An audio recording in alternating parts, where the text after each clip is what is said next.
Next week on Thursday, Chapter 23. It's not like that.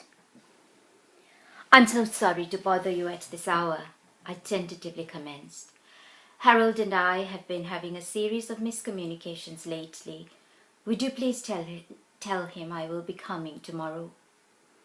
Of course. He'd be sorry to miss you. He enjoys your visits. Really? You think so? You charmed the man from the municipality, you know, I ventured boldly. You cheeky creature. Gloria giggled girlishly. I caught her in a good mood that evening. I had mixed feelings about going to the office on Thursday. I was beset by an unidentified sense of discomfort and unease. The bottle and tube were out of sight, and Harold was working at the keyboard of his desktop computer. He looked healthier, though the aura of transparent frailty remained. His smile grew broad as he rose unsteadily and held out his arms for a hug. The new liquid food had worked wonders. Harold gripped the arms of the client's chair next to mine and lowered himself into it. I reached for the keyboard and placed it in his lap. Hunched over the keys, he began to tap. A shower of letters rained into the screen. I'm so sorry. Oh, it's not you, you know, I responded. You put me on a guilt trip anyway. I had to come. The corners of his mouth turned upwards. That was not my intention, but I'm glad it worked. I forced a smile.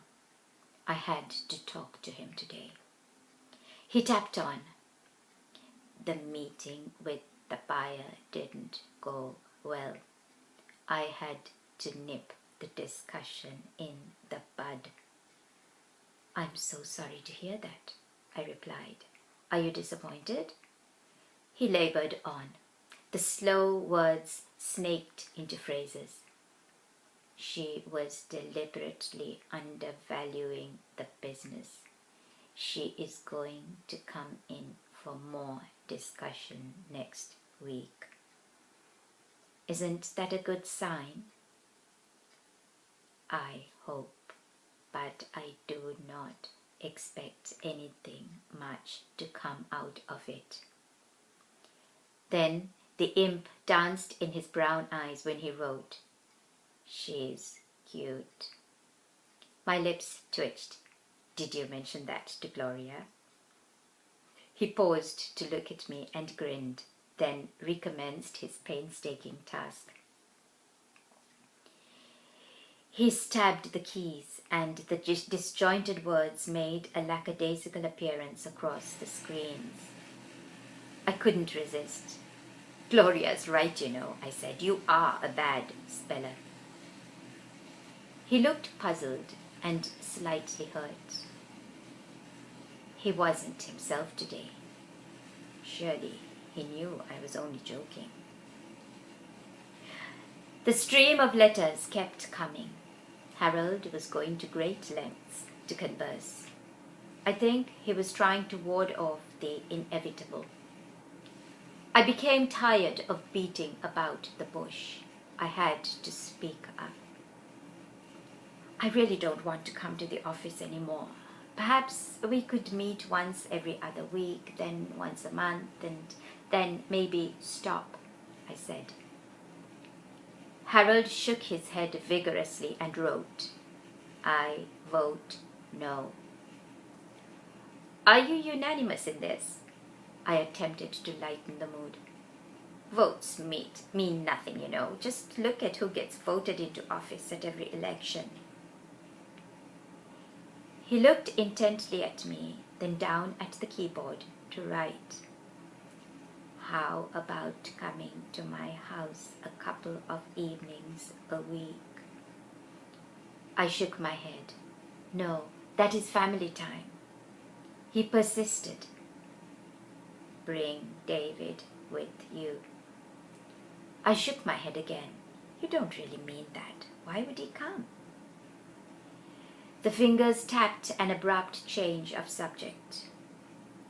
Do you have anything precious with you? I pointed to the bangles decorating my wrist. These are 22-karat gold, I said. I mean writings, musings. I knew what he meant, of course. My throat tightened. It's all been consigned to the bottom drawer. His face was glum. He wrote, with a few words I destroyed our talks. Yep, you got that right. I nodded. I couldn't trust myself to speak. We wallowed in a minute or two of silence, a bittersweet silence fraught with aching regret and yearning for the time of uncurbed, unfettered conversation. The tap-tap recommenced. Will you start reading to me again? A bubble of joy exploded and splashed all over me. The childlike query was like balm to my injured spirit. I would love that. My voice throbbed with enthusiasm. What would you like me to read? Chaucer. Chaucer? Why Chaucer? Harold gave his quirky shrug and bent over the keyboard. I was a science student. You choose what you like to read. Tennessee Williams, Oscar Wilde, Coleridge, the Brontes, I rattled off. Have you read The Picture of Dorian Gray? He was happy again. So was I. We lingered in a gentle cocoon of contentment. It was my turn to bring about an unceremonious change of subject. I am not angry about last Tuesday, I said. I just don't like hanging around waiting for you. There's no activity in the lawsuit now. What must people think? Kathy, for instance. A flicker of startled understanding flared in his eyes. He lowered his head to type. You mean they may think there is something sordid? To be continued.